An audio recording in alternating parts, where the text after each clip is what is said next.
Olá, tudo bem? Mais um Memória da Rede Manchete. Olha que coisa fantástica. Nós estamos trazendo hoje mais duas pessoas sensacionais para conversar com a gente. Não é isso, Rodrigo? Pô, demais. Aqui só vem fera, né? Só fera. Só vem fera, só vem quem tem história. E você que gosta de história, dá aquela moral pra gente. Se inscreva no canal, @Memória Rede Manchete, lá no Instagram, também no YouTube.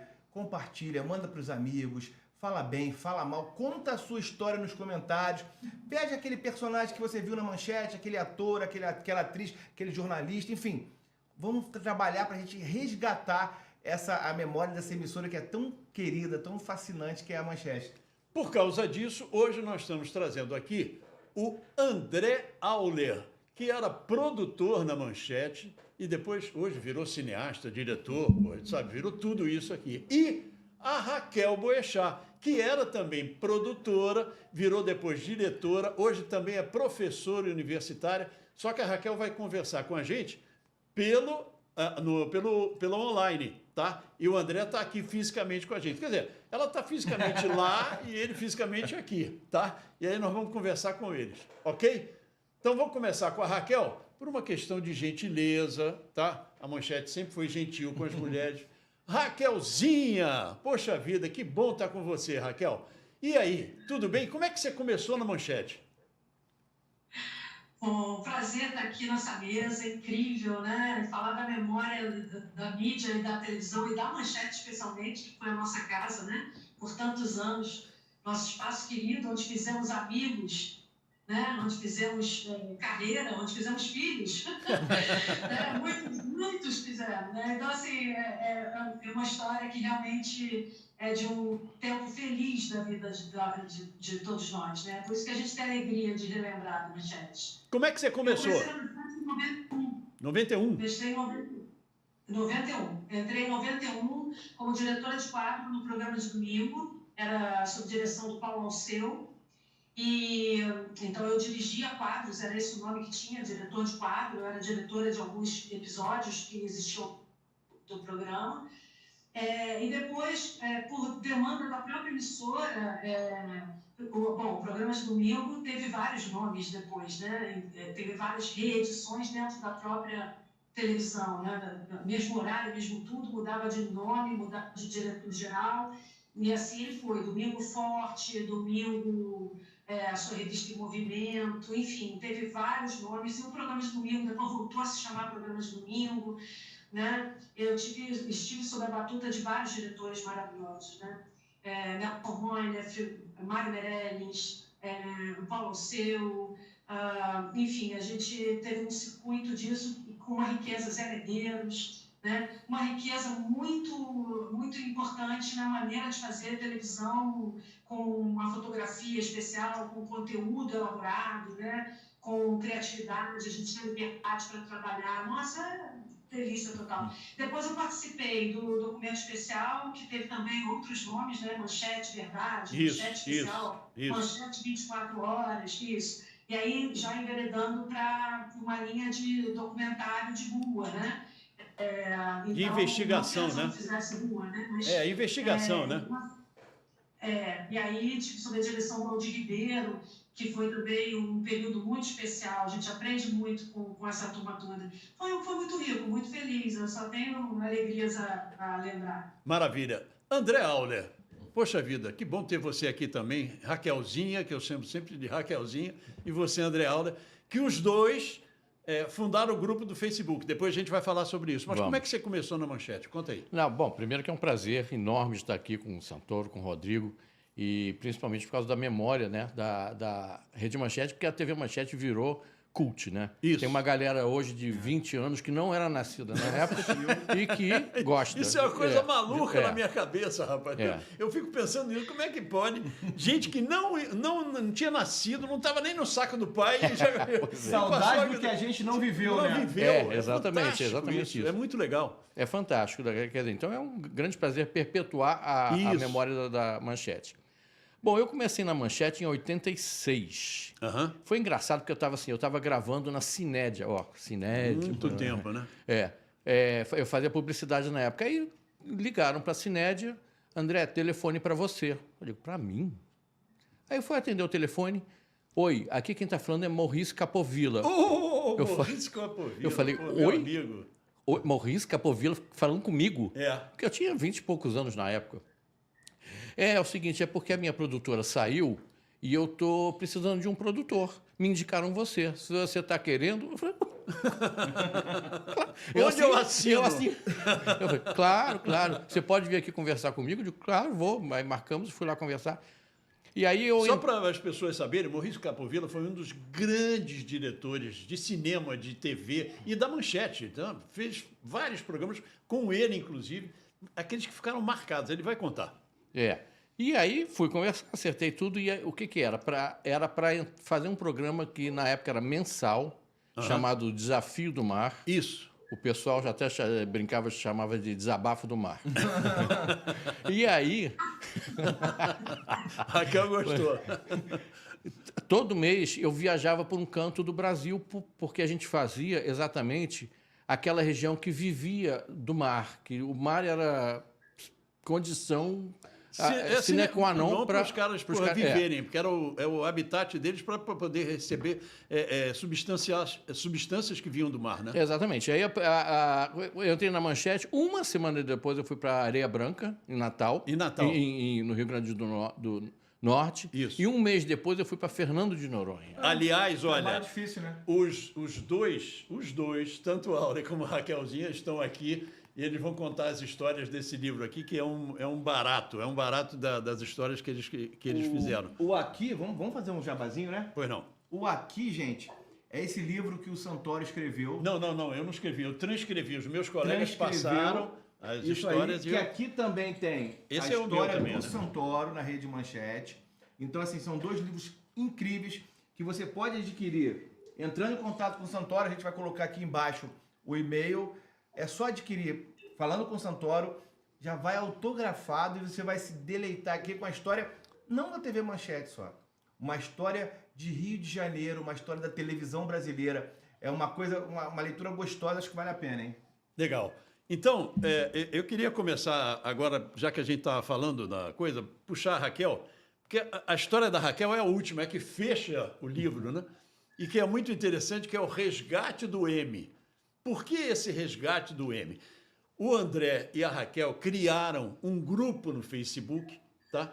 Para juntar o pessoal da Manchete. Olha que coisa fantástica. E eu fui convidado a fazer parte desse grupo. E aí, eu estava até contando isso. Eu sei que a gente começou a falar com todo mundo, ficava a noite inteira falando. Lembra, Raquelzinha? A gente ficava a noite inteira, lembra, Aula? Lembro. A gente ficava falando a noite inteira pelo Facebook. Aí, de repente, entrou a Leila Cordeiro, lá de Miami, com Eliakim Araújo. Ela falou, por que a gente não faz uma festa para a gente tentar resgatar essa coisa da Manchete e fazer com que a presidente, naquela época, assinasse para os caras receberem, porque muita gente morreu e não recebeu porcaria nenhuma, para não falar porra nenhuma, tá? Porque essa foi a realidade. E muita gente, que está aí até hoje sem receber absolutamente nada. Então, nós fizemos essa festa para juntar todo mundo. Quem foram os caras que me ajudaram estão aqui, os dois, mais Ana Badaró, mais Conceição Pinheiro, mais Odair Rosa, mais Wagner Vitória, mais PC Venceslau, mais Leia Campos. Sabe, o pessoal foi fazendo e a gente fez uma festa. Quem é que fez esse grupo? Foi Raquel e Alder, que fizeram esse grupo. E nessa história nós queríamos resgatar o M da Manchete. Aquele M da Manchete, aquele de aço, né? Que tinha aquele M da Manchete. A Raquel vai contar agora a história, como é que foi. Conta aí, Raquel. Então, a saga do M Isso. A saga do M voador é uma história, né, que, na verdade, ela é coletiva, né? Porque, tipo, se você não foi o autor, eu também não, porque eu resgatei a partir das conversas, né, que estão no grupo de vários colegas, inclusive, que não estão mais entre nós. Isso. O finado SEAG, né? Jael SEAG e outros, né? Que infelizmente não estão mais aqui para se divertir com a gente, né, presencialmente. E ali a gente tem participações sobre onde estaria o M, né? E uma procura pelo M, e aí são vários M's, né? Se lembra? que são vários M's, que não era só o M que ficava em cima no pedaço do prédio do Russell, né? Tinha os M's que ficavam em Água Grande, onde eram os outros estúdios. Aí depois o produtor de arte, Álvaro Alves, lembra que ele participou de uma vinheta de fim de ano em que se reproduziram vários M's de fibra. E foram coloridos e etc. para participar de efeitos cenográficos em estúdio e etc. para fazer uma vinheta de fim de ano, né? Então, eram vários M's, eles eram Bringlings, né? Proliferaram. E aí, o curioso, essa coisa assim, que vira da história. O curioso foi o seguinte, quando começou o assunto alguém puxou a história do M, né? E quando se puxou a história do M, milagrosamente, começaram a surgir informações e fotografias dos M's, né? Então, assim, o Aldir tem foto do lado de um M que ele... Está no livro, que está no livro. Num ferro velho, num travestido de brechó, adulta, né? Perto de Seropédica já. O Marcos Weinberg, Weinberg também passou, né? E viu e anunciou para a gente, olha, o M está lá. Exatamente, aí ele confirmou, disse que também ia fazer uma outra viagem, que ele ia passar de novo. E aí eles mandaram para conversar com o Fernando. Enfim, e aí uma outra pessoa que agora, infelizmente, me fala que foi, chegou a registrar um M numa Kombi de flat. Não foi o Edson de Souza? Não foi o Edson? Tem a gradinha de madeira em volta, né? Eu acho que foi o Edson. Eu acho que foi o Edson. Foi o Edson de Souza, que eu acho que tirou essa foto. Acho que foi o Edson de Souza. Pode ter sido. O Edson, inclusive, tem tiradas sensacionais, né? Ele escreve coisas falando, colocando brincadeiras com nomes de personagens, né?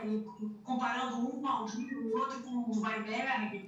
Enfim, e essa história, ela é louca, porque ela começa em 2011 no grupo, e no rastreio que eu fui fazendo, né, ao longo de todas as conversas, ela vai até determinado mês de 2018.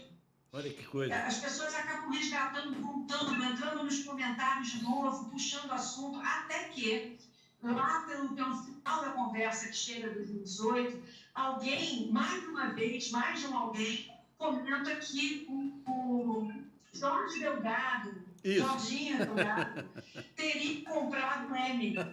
E aí fica um tempo de silêncio e tal, até que lá para as tantas ele mesmo responde, que ele comprou um M, né? Que não necessariamente aquele Master Plus lá do teatro e tal, que ele não tinha onde guardar, que ele pediu para o porteiro dele colocar no sítio, o porteiro morava numa casa de quintal, na Baixada do Direito, em espaço, e parece que esse M enferrujou, né? Porque ficou no tempo. Inclusive, essa questão do onde, né? Se vamos comprar, essa parte é muito legal. Se vamos comprar o M, que aí começa, então vamos comprar, o M é nosso. Rifa! E o Rosa, né, o nosso amigo Rosa, designer, começa a preparar algumas artes, né, com o Rambo, né? Super-Homem. O resgate do M voador, né? E aí começa uma brincadeira, né, em cima disso, que deu um dinamismo incrível para as conversas no grupo. E nessa perseguição de quem é que vai, onde que vai nos comprar, que oferta que faz, aí o M estava no Mercado Livre, aí o M estava no blog, aí começou... Olha, foi uma loucura. E aí uma das perguntas... Primeiro, teve dois momentos relevantes aí. Um é, ok, se comprarmos, onde vamos guardar? São detalhes só. Onde vamos guardar? Eu moro numa casa com um quintal grande, e eu falei, posso botar no meu quintal? Atração turística. 2001, Odisseia no Espaço. E o Aldir, que também mora num sítio, né, e que estava na negociação já com o cara, E aí custava 800, mas se desse 600, levava à vista. Enfim, já estava... E aí rolou uma vaquinha com um questionário. Na verdade, não rolou uma vaquinha. Rolou uma proposta. Proposta, isso. Com um questionário para todo mundo ir votando, né, ali, com várias perguntas curiosas, né? Tipo assim, ok, acho que devemos comprar a qualquer custo. Ok, não, só se tivermos onde guardar. Não, não devemos guardar, comprar, esse dinheiro jogado fora, o que importa é a memória viva que temos em nossa... E assim, o tempo foi passando e os M's sumiram. Evaporaram. Voaram, né? Como você colocou no livro. Você colocou no livro, o M voou. Porque as pessoas têm que entender o seguinte, para poder entender, aquele M, ele vinha na vinheta da Manchete, a vinheta que causa emoção em nós, não é, Raquel? Não muito, é? A gente causa emoção, aquela vinheta do M voando, passando pelas 5 cidades em que a Manchete tinha... Os 5 pratos que a Manchete tinha. Não eram afiliadas, eram TVs próprias. Então ele passava e terminava no Rio de Janeiro e ele parava em cima do prédio da TV Manchete. Do lado esquerdo. Só que, quando foram testar e botar lá, ele ia desabar com o prédio. Então teve que botar do lado direito. As pessoas não sabem disso. E aí o Aldir, fazendo a coisa antes, botou ele lá. Fez a coisa de colocar ele lá no... E aí, onde é que era o M? Esse resgate é maravilhosamente contado pela Raquel no livro dos 40 anos de Histórias Vivas da Manchete. Isso é maravilhoso porque mostra como é que as pessoas ficaram envolvidas com a Manchete. Pessoas que já tinham, 12 anos que a Manchete tinha acabado. Não é isso, Raquel? Não é isso, André? 12 anos, 2011. Nós reunimos 300 pessoas no Scala, ali na 13 de maio, do lado do Teatro Municipal, que é do Chico Recarei, para querer, sabe, se ver. E você pode olhar isso no YouTube, tá? A festa dos ex-sobreviventes. Botar o link, né? Festa dos ex-sobreviventes da Manchete. Sabe, você vai ver as pessoas ficarem chorando, emocionadas. A Raquel apareceu pela primeira vez em TV e disse, eu nunca vou aparecer em TV. Está aí aparecendo de novo. Está aparecendo de novo. Então, ela fala assim, não, eu não quero não, porque eu sou produtora, não vou aparecer. E aparece a Solange Bastos à entrevista. E aí, é isso para as pessoas poderem entender por que significa tanto para vocês, mas significa muito para todos nós. A Manchete realmente foi uma coisa... E talvez tenha sido, para muita gente, o primeiro emprego significativo. Muita gente foi assim. Foi, não verdade, foi? Você começou na Manchete quando? Em 80? Eu comecei em 86. Aí fui até 88, saí, voltei em 89 e fiquei até 93. Entendeu? E aí, nessas 2 fases... Eu fiz o Desafio do Mar, que era um documentário. Esse que você estava contando. Fiz o Viagens às Terras de Portugal, com Capovilla. O ônibus capotou. Que a história está aqui. E o Desafio do Mar também está aqui, tá?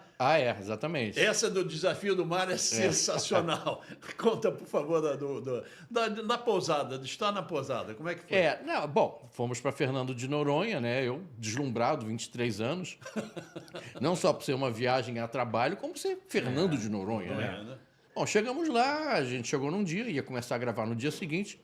A equipe toda cansada, porque, enfim, saímos do Rio, Recife, enfim, aquele pula-pula. Chegamos lá cansados, mas eu, com 23 anos, na adrenalina, excitado.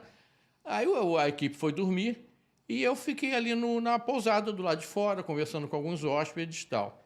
E aí, de onde é que você vem, de onde é que não vem e tal, o que você faz, o que não faz? Aí, quando chegou a minha vez, eu falei assim, olha, eu sou do Rio de Janeiro, eu vim aqui fazer um programa para a TV Manchete, chamado Desafio do Mar. Contei a história que a gente estava fazendo primeiro lá. Você falou que veio fazer um programa. Eu contei a história toda. Mas aí tinha umas pessoas que não estavam lá e chegaram depois. Pegaram o bonde andando. Pegaram o bonde andando. Aí, e aí alguém comentou assim, mas como é que é o seu programa? O que você faz? Aí perguntaram, você é garoto de programa? Mas isso pode aqui? Você veio com algum cliente ou a casa oferece? Ou a pousada oferece? Eu falei, não. Peraí, para É tudo. programa Para de tudo. televisão. Programa de televisão. Eles achavam que ele estava fazendo programa lá, era garoto de programa. 23 entendeu? anos, né? Mas a sorte que o salário não estava atrasado, né? Se fosse nos tempos altos, o salário atrasado da manchete, ia arrumar o dinheiro pra fora. Exatamente, um extra. Agora, Raquel, para minha geração, tenho 46 anos, para minha geração, você falou aí de um programa que sempre que eu falo de manchete, é o primeiro programa que eu falo, que é o Documento Especial. E aí, para minha geração e para minha profissão, isso torna uma referência ainda maior. Para aquelas pessoas que não sabem, não conhecem o que é o Documento Especial, hoje a gente pode mostrar aí nos streams que fazem esses documentários. A gente viu há pouco tempo o documentário da Daniela Pérez, a gente está vendo uma série de documentários nos streams. E o Documento Especial era isso, né? Eram documentários, eram reportagens Documento de verdade. sensacionais, né? O documento especial que tem, como eu falei, né? Tem vários nomes, a primeira geração, né? A primeira versão, direção-geral do Nelson Boiner. Isso. Também com o Aldir Ribeiro, uma equipe brilhante, né? E depois, enfim, houve outras versões, e o Nelson já não estava mais. Isso. Não estava mais na emissora, inclusive, né? Já saído.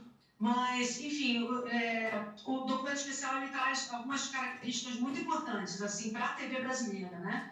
Porque, primeiro, é uma linguagem cinematográfica, câmera subjetiva, né? Explora uma linguagem documental, a estética, né? Documental. Só explicar uma coisa. Só explicar uma coisa para o pessoal a câmera subjetiva não é aquela que fica em cima da pessoa, é aquela que está por trás, filmando o que está acontecendo, entendeu? É o nosso olhar mesmo. É o nosso olhar. É o nosso olhar que está ali para subjetiva, é isso. Vai lá. Isso. Então, às vezes, aquela câmera que vai entrando pelos corredores, que vai andando pela rua, e você vai vendo o seu olhar com você em movimento, né? Isso. Então, o que acontece, e também era uma linguagem que se privilegiava o diretor, repórter, né? O diretor documentarista que estava ali em off, né? Uma linguagem desse profissional em off, né? Uma linguagem documental tirando essa estética da reportagem do telejornalismo, né? Era puramente documentário nesse sentido, inclusive com algumas características muito importantes que hoje são muito comuns, mas na época não. Por quê? Porque na época existe uma questão técnica na câmera de televisão, da época principalmente, né? Hoje é tudo muito automatizado, mas na época você, conforme a luminosidade do lugar, o diretor de fotografia, ou cinegrafista, o nome que se queira, o operador de câmera, ele tinha um botãozinho em que ele ajustava os detalhes, né? Que davam essa possibilidade de iluminância, de como absorção de luz, ou uma escuridão, mais meia penumbra, ou só a pino, enfim. E isso tanto em lugar externo quanto em lugar interno, dependia. Enfim, é só para explicar que era o padrão da televisão da época, da produção televisiva da época, era o padrão Globo, né, com uma estética da perfeição. Né? Não podia ter sombra, como eu estou com sombra aqui agora. Sim. Não podia ter a pessoa próxima de uma parede branca, sem muito charme, né? E com a sombra da pessoa na parede. Né? Tudo tinha uma luz contra a luz, pegando de lado, que tinha um que iluminava por trás, por baixo, que tinha um outro soft na frente, para dar aquele bafinho de claridade, ficar tudo bonitinho, sem rugas, sem nada. Então, enfim, esse primor da estética televisiva, né, ela continua, né, ela segue, mas ela é hoje muito mais dramatúrgica, né, do que jornalística. E quem quebra esse padrão no telejornalismo é o documento especial, isso. Que traz a linguagem da câmera escondida, né, e da câmera subjetiva para o registro de denúncias, né, de caráter de jornalismo investigativo, de jornalismo de fôlego, né, de processos investigativos de matérias especiais, né, que alcançam com o tempo o próprio Jornal Nacional, que seria impensável, é fantástico, que seria impensável.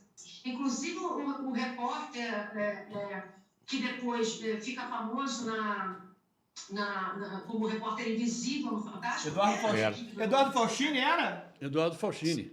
Eduardo Faustini. Isso, Eduardo Faustini. exatamente. Celso Lobo também. Então, assim, essa trajetória, né, da linguagem, dessa estética, que é inaugurada e premiada, né, porque o documento foi muito premiado, né, foi um programa que teve uma sucessão ela influencia a estética da televisão brasileira, do telejornalismo brasileiro e a forma como você passa a usar dos recursos televisivos, né, e cinematográficos, do ponto de vista estético, para a captação de conteúdos que passam a ter mais relevância do que a própria estética, a luz, o enquadramento e etc. Então, o conteúdo mais importante do que a aparência, né? Isso em 1989. A gente está falando de 1989. Eu gravava...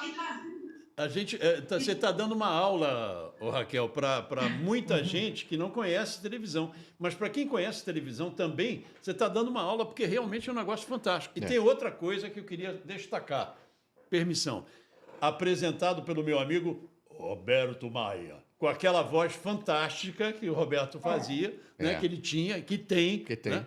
E, sabe, de uma forma fantástica. Quer dizer, a Manchete, isso aqui é para deixar bem claro, a Manchete inovou em várias coisas. Porque gente diz assim, não, inovou com a novela. Não, não foi só com a novela. Inovou com o jornalismo. Não foi só com o jornalismo. Inovou com a produção. Não, não foi só... Programa infantil. Não, programa infantil. É carnaval. E olha só, o documento especial, além dessa questão da estética, como a Raquel muito bem colocou, tem a questão das matérias que muitas vezes eram tabus. Tabus. Então, eu ia entrar nisso. Eu tenho fita... Cara, eu preciso ter um videocassete. Eu tenho fita do documento especial gravado.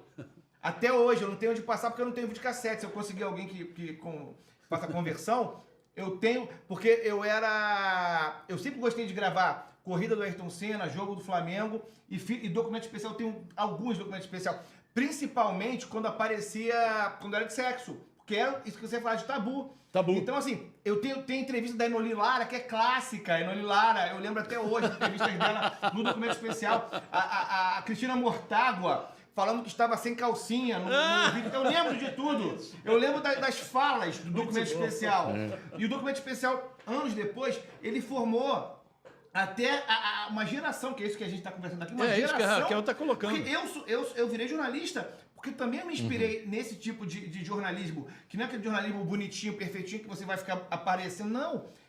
E o documento especial, a palavra verdade é muito importante. Aí você viu, o repórter não era a estrela era a notícia, eram os personagens que apareciam. Cara, eu nem sabia que você tinha participado do documento especial, então eu estou muito empolgado, porque realmente... É um programa que marcou muito, muito, muito a minha vida. Não é só a sua vida, não, de muita gente que teve marcou. Um dos primeiros, que foi sobre garoto de programa, a audiência foi lá em cima. E não foi você. E não fui eu. Agora, olha só, tem uma história incrível. Eu não participei oficialmente do documento especial, eu não era dessa produção. Mas na época que ele foi lançado, e um pouco depois, eu fazia um programa infantil chamado Cometa Alegria. Mas tinha um amigo meu que já tinha trabalhado comigo no Desafio do Mar, um outro produtor, que estava no documento especial. E ele estava precisando, eu encontrei ele no corredor da Manchete, e ele falou assim, André, eu estou querendo gravar um lugar onde tenha lésbicas, porque eu quero ir lá, não sei o que e tal. Aí eu falei, olha, tem tal lugar assim, porque eu sabia que tinha um bar em Ipanema. Ele, você não quer ir lá comigo, não? Eu falei, vou. Mas assim, por amor à arte, né? E aí, porque ele queria gravar escondido. É uma matéria que eles estão fazendo para o documento especial.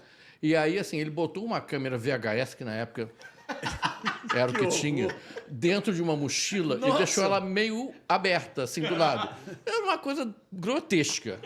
Mas tosca. Ele falou assim, você vai comigo? Eu digo, vou. Aí marcou comigo de noite, a gente pegou a Kombi da Manchete e foi. E aí, quando eu dei de cara com ele, com essa mochila aparato, né? aberta, eu achei estranho, mas foi. Aí chegamos lá no local, porque era um local de lésbicas, mas não tinha problema homem entrar, enfim, não era restrito, né? Não era restrito. Tá.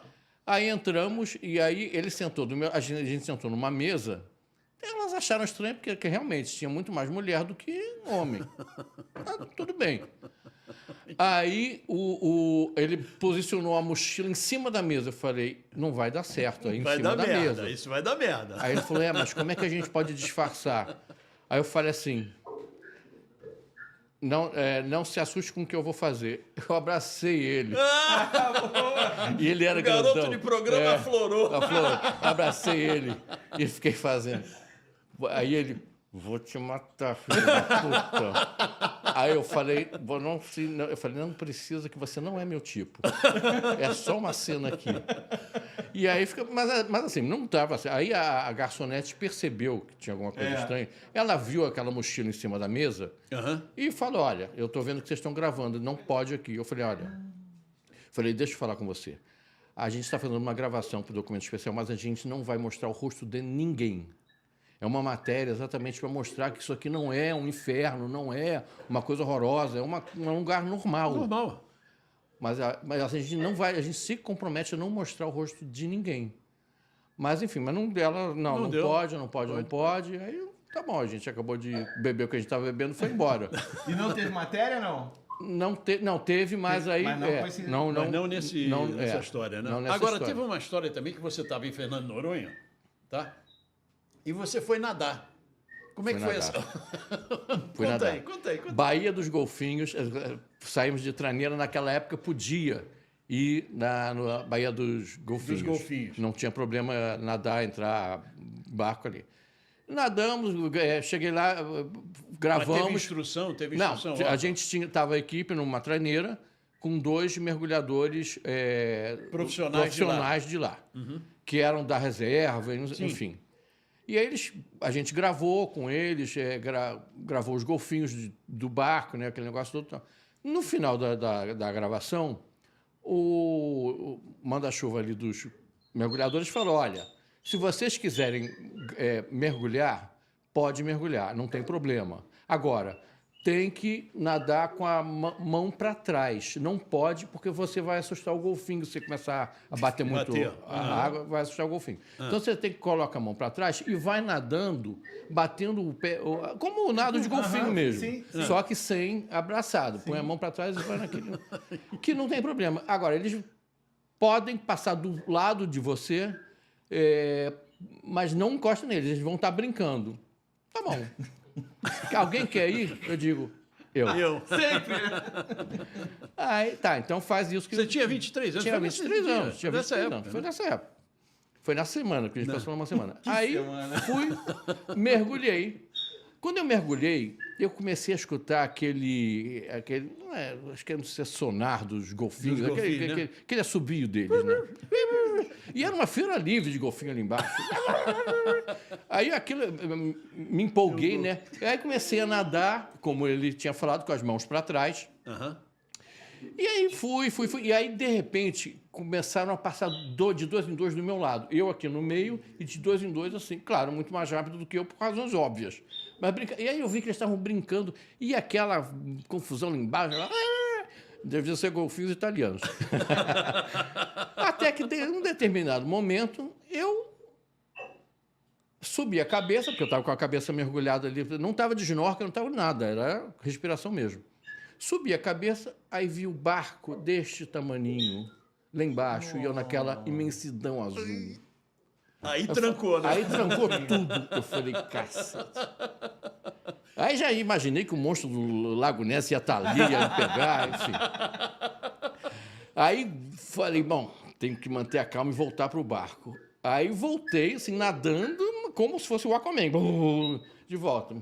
Mas foi uma experiência incrível. Isso é muito legal. Agora quando vocês resolveram fazer esse reencontro, quando vocês resolveram reunir a galera... Quando a empresa acaba, a gente tem muito isso, as pessoas não querem, às vezes, ter uma lembrança, às vezes a pessoa não tem lembranças boas. Vocês tiveram muita dificuldade para resgatar as pessoas? Porque a gente, na verdade, deve ter tido gente que não quis participar com vocês. Teve muitas dessas histórias, a gente tinha mágoa da Rede Manchete, ou a história foi tão legal que os homens não conseguiram destruir essa história? Não, eu acho que, assim, eu não me lembro de ter... Não, eu me lembro de um que já está lá em cima, que é o Toledinho. Lembra, Raquel? Lembra? Toledinho disse... Quem? Toledo, Luiz Toledo. Luiz Toledo. Luiz Toledo. Ah, Toledo. Toledo disse assim, eu não vou... Eles colaboraram na Covid. Eu não vou lá porque vão estar lá pessoas que acabaram com a Manchete. Eu falei, Toledinho, você que sabe, mas ele não tinha nada contra a Manchete. Entendi. Ele tinha contra pessoas que estavam lá que ele dizia que tinham acabado com a Manchete. Mas, de um modo geral, sabe, todo mundo aderiu, todo mundo foi. O Edson de Souza foi com a máscara do Juscelino Kubitschek, cara, que era o maior amigo do seu Adolfo. Chega lá dizendo, anunciado, a gente, olha, está aqui com a gente o presidente Juscelino Kubitschek. Aí entra ele, pô. Sabe, foi uma festa assim, pô, sabe, fantástica. Pena que a gente não conseguiu nada, porque nós mandamos para Brasília por um colega nosso, que era assessor da presidente, e não conseguimos absolutamente nada. E continua a gente sem receber. Agora, o que espanta é o que o André falou, tem gente pô, que não era nem nascida e fez coisas pela Manchete. A primeira foi Aconteceu, Virou Manchete, que foi um documentário que os meninos da UERJ fizeram, né? Gente, muito bom, aliás. Muito bom. E, olha, eles não tinham noção do que era a Manchete, e eles fizeram isso. E depois, o da Uniswan, em 2018, lembra? Lembro. Eles fizeram também o Família Manchete. Todos eles estão na internet, estão lá no YouTube. Então, o que nos levou a fazer isso... Eu tenho um livro do Elmo Frankfurt. Do Elmo Frankfurt, que é lá de São Paulo, que Aconteceu, Virou Manchete. E aí, meu amigo, ele ia escrever um negócio aqui, mas acabou não dando tempo. Aliás, teve gente que me ligou no dia, uma aqui que foi atrasada foi a dona Raquel, mas entregou, graças a Deus. Me ligou no dia que eu tinha mandado para a gráfica, que eu tinha falado para as pessoas, Santoro, ainda dá para mandar? Não dava, porque eu já tinha o tempo, né? Porque a gente queria fazer aí o lançamento no dia 5. Né? Vocês foram no lançamento, vocês são colaboradores, está aqui o nome de todos eles. 5 de junho. Exatamente, no 5 de junho, que só que foi com áudio, né?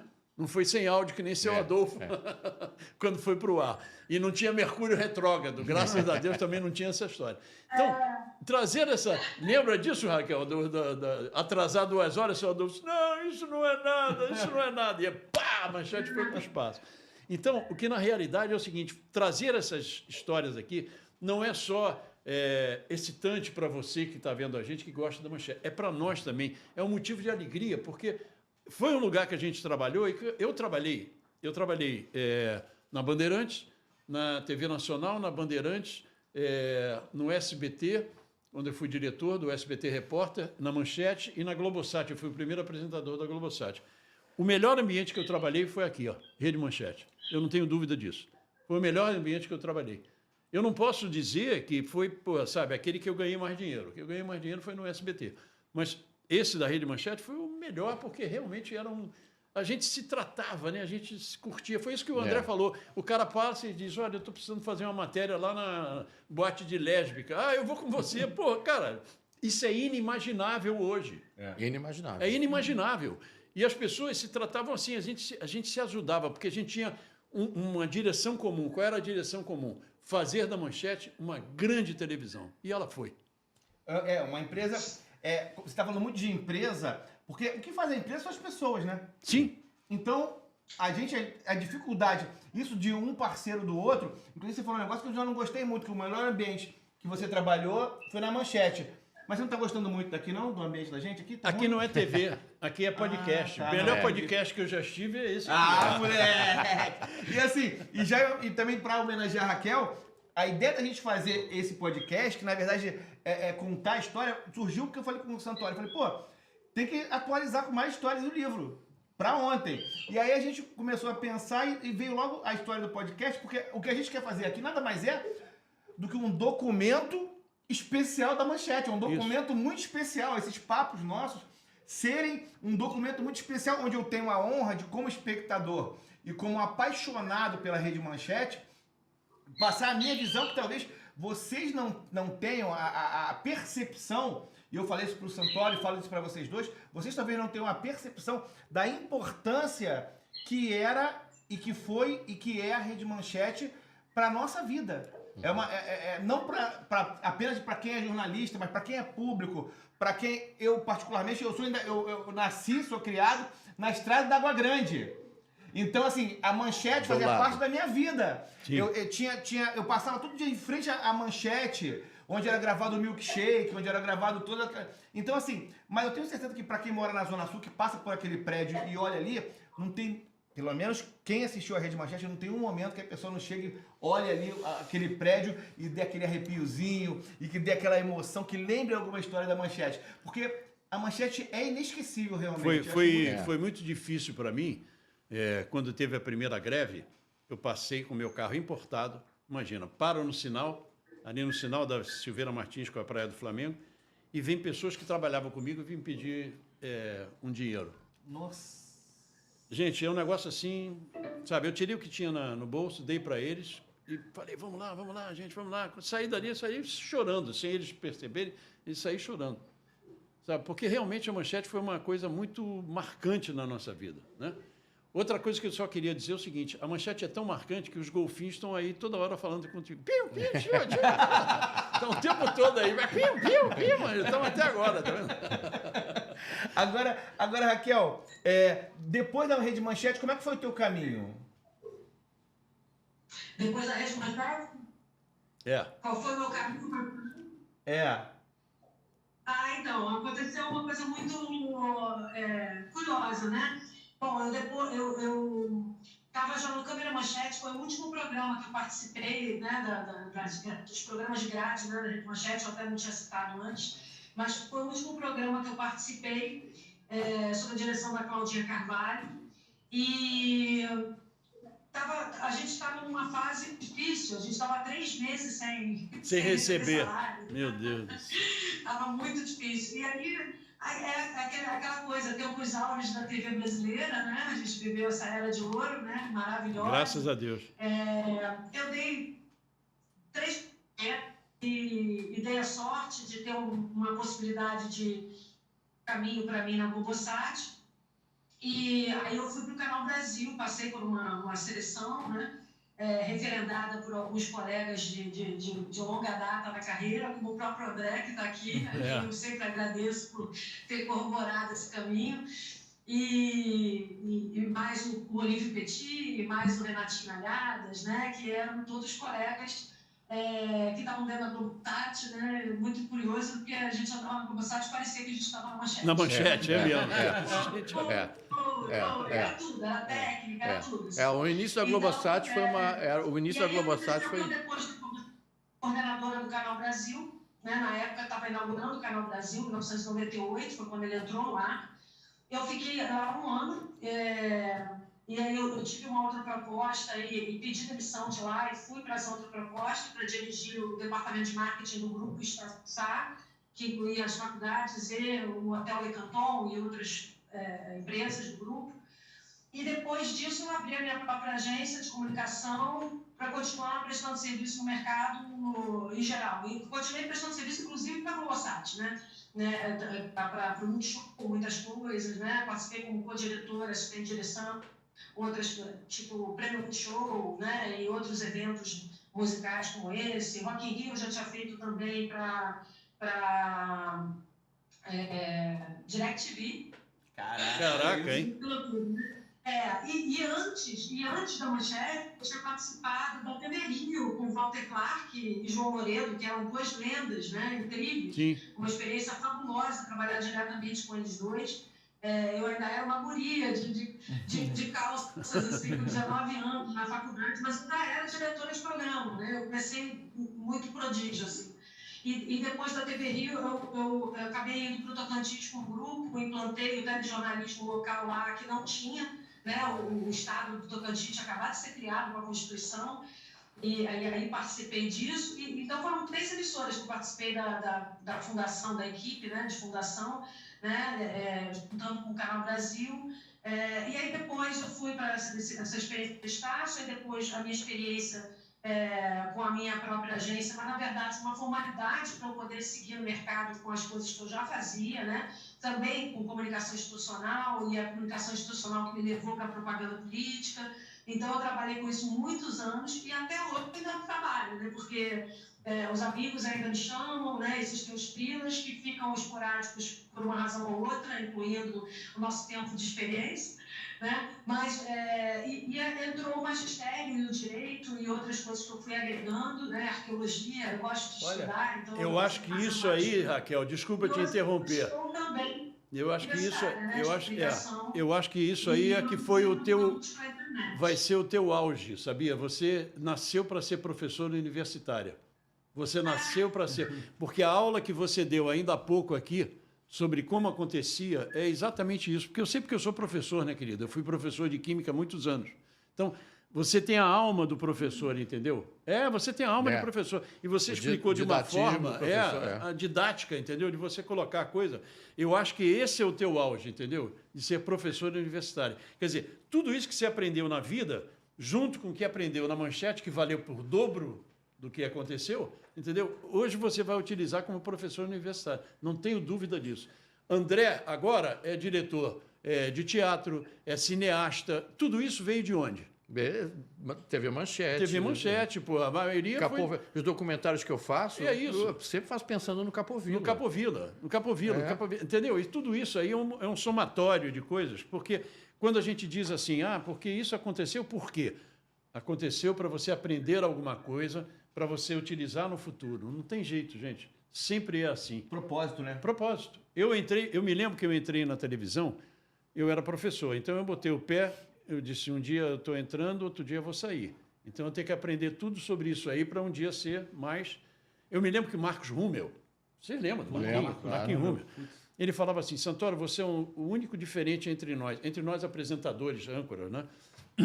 Eu não estava mais na Manchete, eu estava na Globosat, ele estava na Globo, e ele disse para mim, o dia que eu sair da Globo, eu estou com uma mão na frente e outra atrás. E aconteceu com ele, porque depois ele foi para a Bandeirantes... Sabe, aí depois da Bandeirantes, ele foi para a Record e está em São Paulo muito bem, graças a Deus. Marquinhos é uma pessoa sensacional. Mas ele falava, você sabe tudo do que a gente faz. Então, eu aprendi a dirigir, eu aprendi o que era filmar, a luz, sabe, o enquadramento, o áudio, sabe? Eu aprendi a editar. Quando eu cheguei no SBT Repórter, foi para ser editor. E eu aprendi, sabe, as coisas que eu tinha aprendido na Manchete, utilizei lá. É uma escola, porque assim, eu quando saí da Manchete, eu fui para o Sesc, me chamaram para ir para o Sesc para profissionalizar o departamento de vídeo do Sesc Nacional. Sim. O Sesc Nacional deveria ser em Brasília, mas é no Rio. Enfim. Era do seu Antônio, o presidente. Exatamente. E aí, lá, eu tinha que fazer... eu tinha que escrever, fazer o roteiro, produzir, fazer câmera, editar, era um one-man show. Então, eu só conseguia fazer isso porque eu tinha aprendido lá atrás. Exatamente. Entendeu? Porque como eles não eram... eles faziam os vídeos até então em VHS. Isso. Então, eu cheguei lá, eu já cheguei com beta, que era a novidade na época. Betacam. E aí eu fazia os roteiros, entrava em contato com as áreas para saber o que eles queriam, entendia, fazia o roteiro, ia lá para o Sesc Brasília, Sesc não sei o quê, fui para o Delta do Parnaíba, gravei fazendo a câmera. Aliás, foi uma história engraçada que eu queria... No roteiro que eu escrevi, Delta do Parnaíba, tinha que ter cena aérea. Claro. Aí falaram, não, você vai ter um helicóptero ou um monomotor. Isso não tem problema. Tá bom. Aí no dia que eu cheguei lá, a gente foi no dia seguinte foi para o aeroporto, eu falei, bom, vai ser um helicóptero ou um monomotor? Não, sabe o que é? Veja bem. Era. O que era? Era um ultraleve. Eles me deram um ultraleve. Eu com uma câmera de 15 quilos, assim, no ultraleve, o cinto de segurança é um barbante. E aí e não tinha, assim, a respiração que era para segurar. Para não tremer a imagem. Então foi uma loucura. Mas tudo isso por quê? Porque, tudo bem, eu não tinha feito câmera na Manchete, mas eu sabia. Sabia como era. Você passou um mês lá em Portugal? Pô? Passei um mês em Portugal, enfim. Você vai aprendendo. A gente vai aprendendo, E hoje fazer televisão, fazer tudo, fica tudo muito mais fácil. Talvez por essa facilidade, o conteúdo talvez esteja menos importante. Porque assim, o que muito me incomoda hoje no jornalismo, primeiro, no jornalismo que a Manchete fazia, de ouvir todos os lados, é muito importante, é fundamental. Uma outra coisa também, que aí, nesse jornalismo que a Raquel participou, que vocês participaram, onde o repórter, ele não é o astro da matéria, é a notícia, né? É a notícia. São os personagens. E hoje a gente vê muito repórter astro, né? Que ele tem que aparecer mais do que a notícia. Certo. Ele tem, o que é uma coisa que na Manchete talvez isso não tivesse espaço, né? Não. Olha, eu não tenho como agradecer Raquelzinha, André Auler, vocês terem aparecido aqui para a gente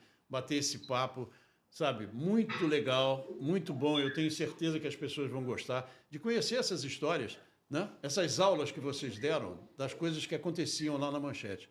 Eu não tenho como... Raquel, um beijo bem carinhoso, tá? Muito obrigado por tudo. Vou interromper aqui, Raquel.